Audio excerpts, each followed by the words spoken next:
Have you ever noticed how uncomfortable people become when left alone with their thoughts? How they reach for their phones the moment silence descends? How they fill every empty moment with noise, distraction, or mindless activity? It's not just habit, it's fear.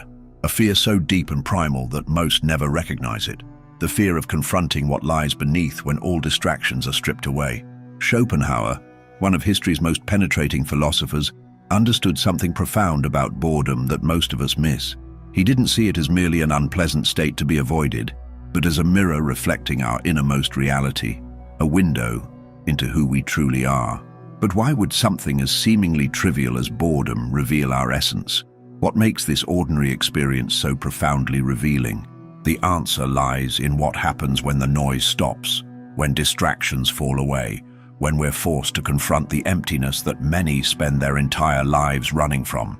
Think about it. In a world designed for constant stimulation, boredom has become almost extinct. Yet paradoxically, more people than ever feel empty inside. This is not coincidence, it's causation. To understand this phenomenon, we must first recognize what boredom actually is. Most people misinterpret boredom as simply the absence of stimulation, but Schopenhauer saw it differently. He recognized boredom as the painful awareness of emptiness when our distractions fail us, when we're forced to confront the fundamental reality of our existence without the buffer of entertainment or activity. The two enemies of human happiness are pain and boredom, Schopenhauer wrote. At first glance, this pairing seems strange. Why would he place boredom alongside pain as life's greatest adversary? Because while pain attacks from the outside, boredom reveals the void within, and for many, that internal emptiness is far more terrifying than external suffering. Consider how modern society operates. We've created an entire culture dedicated to avoiding boredom at all costs. Streaming services promise endless entertainment. Social media delivers dopamine hits with every scroll. Smartphones ensure we're never without distraction. The modern world has weaponized convenience against introspection. But why this desperate flight from silence? Why the panic that sets in when we're left alone with our thoughts? The answer reveals a psychological truth most people spend their lives avoiding. Boredom unmasks who we really are when no one is watching and nothing is happening. Studies at the University of Virginia found something shocking. Participants preferred administering painful electric shocks to themselves rather than sitting alone with their thoughts for just 15 minutes. Think about that. Physical pain was preferable to confronting the contents of their own minds. This isn't just preference, it's pathology, masquerading as normalcy. Schopenhauer understood this long before modern psychology. He believed that our capacity to be alone with ourselves, to face boredom without flinching, directly reflects our inner worth. A man can be himself only so long as he is alone, he wrote, and if he does not love solitude, he will not love freedom. For it is only when he is alone that he is really free. This is where boredom becomes revelatory. When distractions vanish and we're left with only ourselves, what emerges? For some, unbearable restlessness. For others, anxiety. For many, a profound emptiness they've spent decades avoiding. But for a few, those who have developed inner resources, boredom becomes the gateway to self-discovery, creativity, and authentic existence. Consider the difference in how people respond to unexpected downtime. Those with hollow inner lives immediately reach for distraction, their phones, television, anything to fill the void. But those with rich internal worlds often welcome these moments as opportunities for reflection, imagination, or simply being. This stark contrast reveals something fundamental about who we really are. But if boredom reveals our true nature, what exactly does it reveal? Schopenhauer identified several patterns that emerge when people confront emptiness. First, boredom exposes our relationship with desire. Schopenhauer believed that human life oscillates between pain and boredom. When we desire something we don't have, we experience pain. When desire is temporarily satisfied, boredom quickly follows. Those who jump compulsively from desire to desire reveal a fundamental inability to find satisfaction in existence itself. They require constant external stimulation because internally there's not enough there. Second, boredom reveals our capacity for meaning. Those who find life meaningless when external entertainments are removed have built their existence on sand. Their sense of purpose depends entirely on distraction, consumption, or validation from others. Remove these props, and the structure collapses. True meaning, Schopenhauer believed, must withstand the test of solitude and silence. Third, boredom exposes our relationship with our own consciousness. Some people cannot bear to be alone with their thoughts because those thoughts are unbearable, filled with regret, anxiety, or existential dread. Others have cultivated minds that serve as sources of fascination and discovery. The difference isn't intelligence, but inner development, the capacity to engage with oneself as one would with a valued companion. Modern neuroscience confirms Schopenhauer's insights. When the brain's default mode network activates during boredom, it doesn't simply idle. It begins processing unresolved emotions, connecting disparate ideas, and contemplating our place in the world. For those who've never developed this capacity, this state feels intolerable. Their inner life hasn't been cultivated, so when forced inward, they find a wasteland. A 2019 study from the University of York found that people who embrace boredom without immediately seeking distraction show increased creativity, problem-solving abilities, and psychological resilience. The study concluded that boredom proneness, the tendency to experience boredom frequently, isn't the problem. The problem is boredom intolerance, the inability to stay with the feeling without escaping into distraction. But if boredom is so revealing, why do most people avoid it so desperately?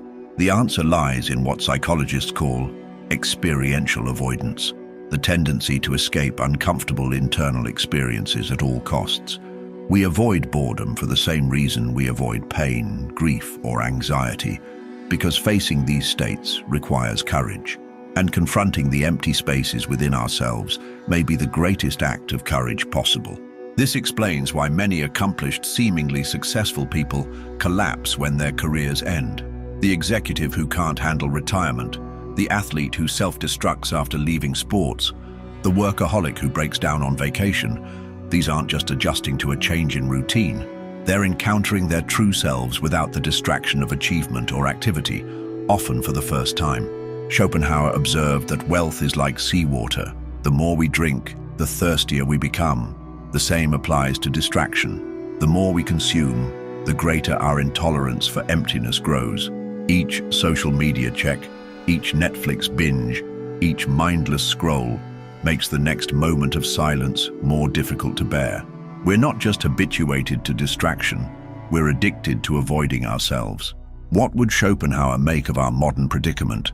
He would likely see our technology not as progress, but as increasingly sophisticated tools for self-avoidance. Smartphones aren't just devices, they're portable escape hatches from the present moment. Social media isn't connection, it's a never-ending stream of distraction from the self. Our culture hasn't conquered boredom, it's institutionalized the fear of it. Consider how we raise children now. From infancy, they're surrounded by stimulation, screens, activities, constant entertainment.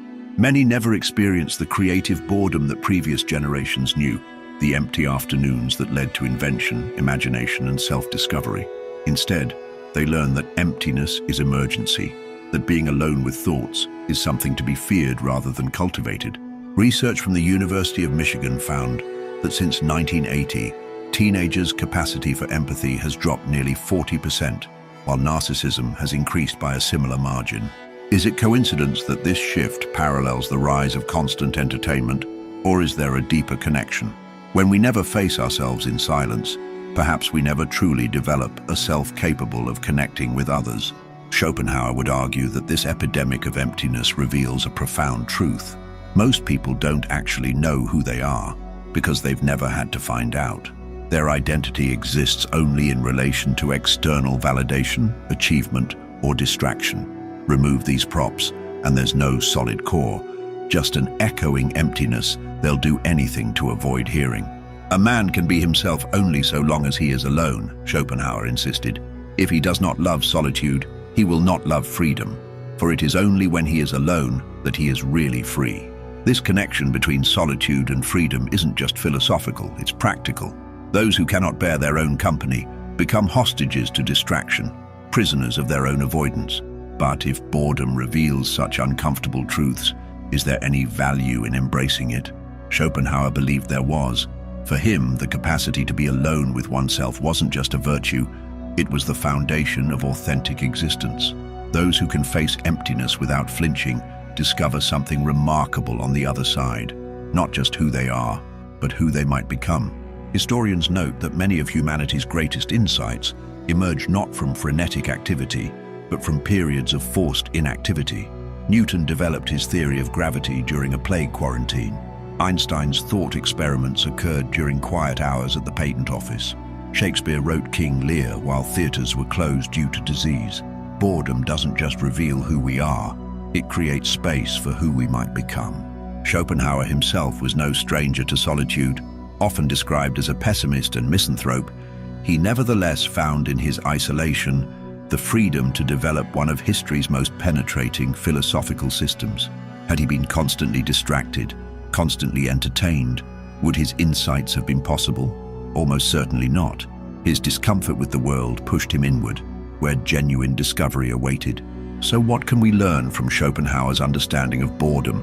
How can we use this uncomfortable state as a mirror, rather than fleeing from its reflection? First, we must recognize boredom not as an enemy, but as a messenger.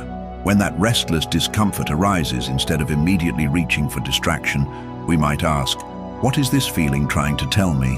What emptiness am I avoiding? What truth is trying to emerge in this silence?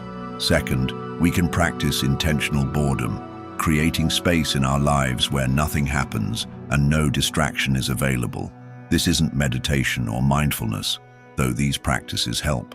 It's simply the courage to be unproductive, unstimulated, and present with whatever arises. Third, we might reconsider our relationship with entertainment and technology. These aren't inherently problematic, but when they function primarily as escape hatches from ourselves, they become obstacles to self-knowledge.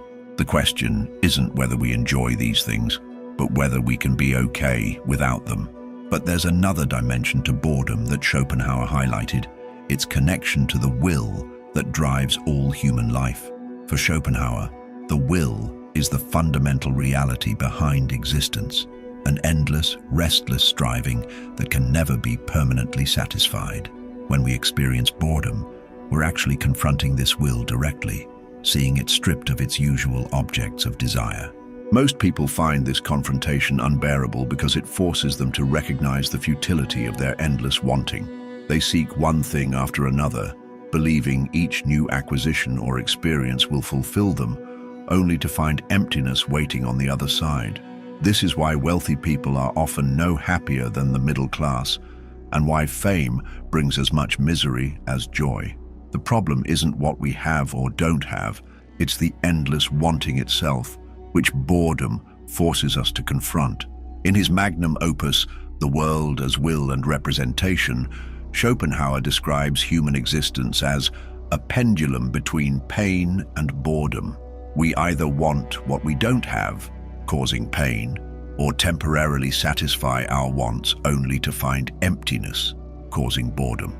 This insight explains why modern society's attempt to eliminate boredom is fundamentally misguided. No amount of entertainment can solve the underlying problem, because the problem isn't lack of stimulation, it's our relationship with desire itself. Some might argue that boredom is simply an evolutionary signal to seek more stimulating environments, a prod to exploration and novelty.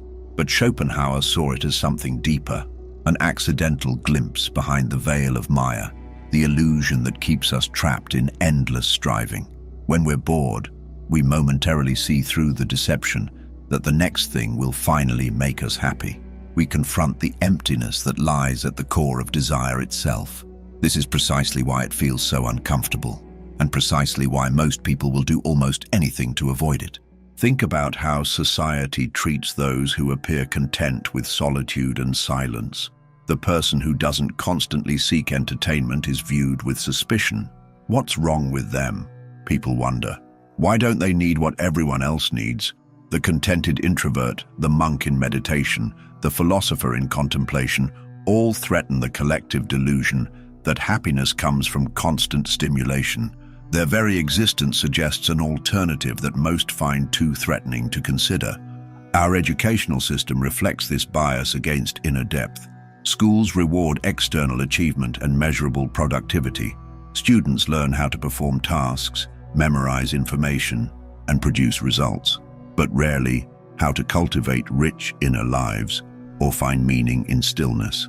The child who stares out the window in silent contemplation is scolded for not paying attention, while the one who busily completes worksheets is praised.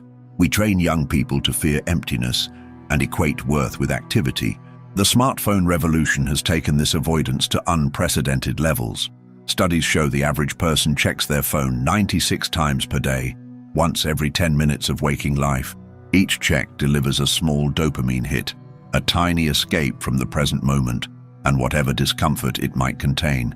But what's the cumulative effect of thousands of these micro-escapes?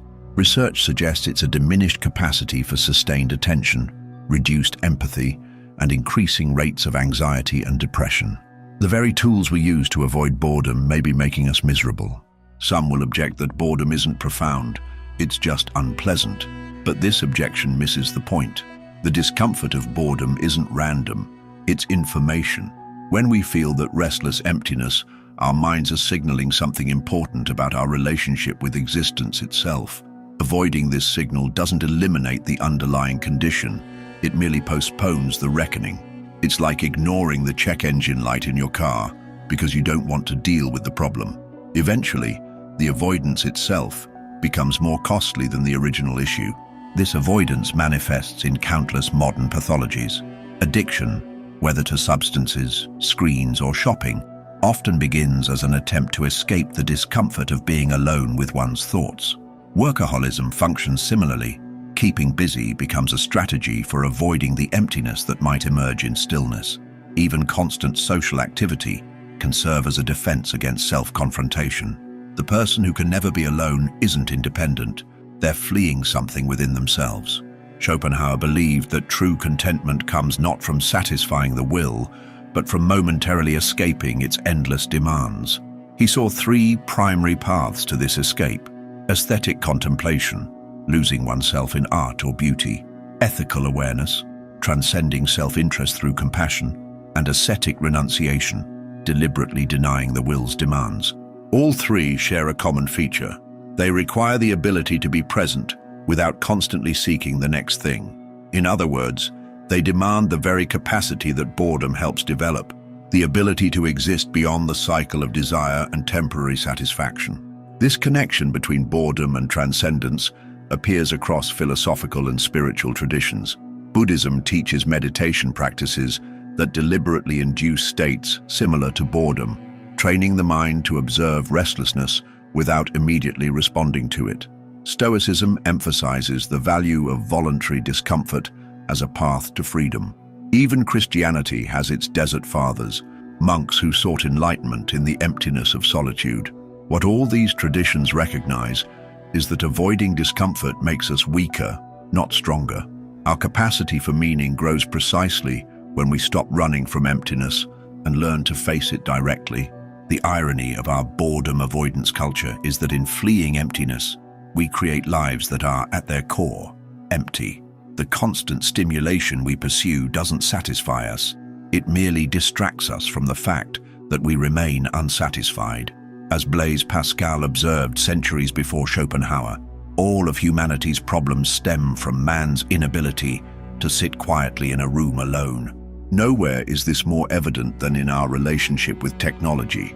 The devices that promise to connect us often leave us feeling more isolated. The platforms that claim to expand our worlds frequently narrow them through algorithms that feed us more of what we already know and like. The entertainment that was supposed to enrich our lives often impoverishes them by stealing the empty spaces where creativity and reflection might flourish. Schopenhauer would see this technological saturation not as progress, but as collectively organized escape, a massive infrastructure dedicated to helping us avoid ourselves. But what would happen if we stopped running? What might we discover if we allowed ourselves to be bored? The experience of artists, writers, and scientists suggests something powerful. Creativity requires empty space. The mind needs fallow periods, times when nothing is happening, for insights to emerge. We've all experienced this phenomenon, the solution that comes in the shower, the idea that arrives while walking, the clarity that emerges during a long drive. These insights don't materialize because we're working harder. They come precisely when we stop working and allow emptiness to exist. Neuroscience confirms this intuition. When we're not focused on specific tasks, the brain's default mode network activates, making connections between previously unrelated ideas and processing emotional experiences we haven't fully integrated. This network, essentially our brain in boredom mode, plays a crucial role in creativity, self-understanding, and meaning-making. When we constantly suppress it through stimulation, we literally prevent some of our most important neural processes from occurring. This explains why periodic disconnection from technology often leads to surprising experiences of relief, clarity, and renewed energy. What we're calling digital detox is really just allowing the mind to function as it was designed to, with periods of focused activity balanced by periods of unfocused integration. The mind, like any complex system, needs both activity and rest to operate optimally. Our culture's pathological fear of boredom disrupts this natural rhythm, keeping us in a state of perpetual low-grade stimulation that's ultimately exhausting. The result is millions of people who are simultaneously overstimulated and understimulated, bombarded with content but starved for meaning, connected to everyone but intimate with no one, constantly entertained but rarely delighted. Schopenhauer's insight about boredom as a mirror forces us to ask uncomfortable questions. What are we actually running from when we avoid boredom? What would we have to face if we stopped distracting ourselves? For many, the answer involves confronting painful realities, relationships that don't work, careers that don't fulfill, values that haven't been examined, potentials that remain unexplored. No wonder we reach for our phones.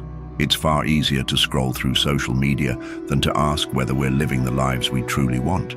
But this avoidance comes at a terrible cost.